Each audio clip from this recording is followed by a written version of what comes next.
আমাদের দেশের যে প্রধান ব্যক্তি এখন আছেন, যে উপদেষ্টাদের প্রধান, যিনি প্রধান উপদেষ্টা, তিনি তার নীরবতা মানে অনেকে বলছেন এটা এক ধরনের ক্রোধ, যা আমি বাংলাদেশকে তছনছ করে দিতে পারি, বাংলাদেশকে ছারখার করে দিতে পারি, বাংলাদেশকে অনিশ্চয়তার দিকে ঠেলে দিতে পারি।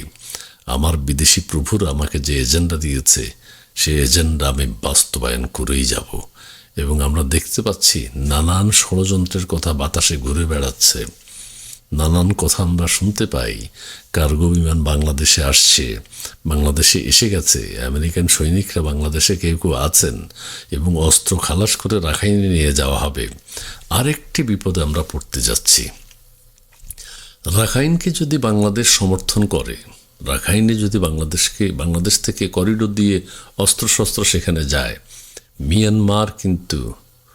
মিয়ানমারের সাথে বাংলাদেশের একটা বড় ধরনের দূরত্ব তৈরি হবে, যেটি কোনো দিন এটা কিভাবে সমাধান হবে? মিয়ানমার কি চাইবে তাদের রাখাইন রাজ্য স্বাধীন হয়ে যাক?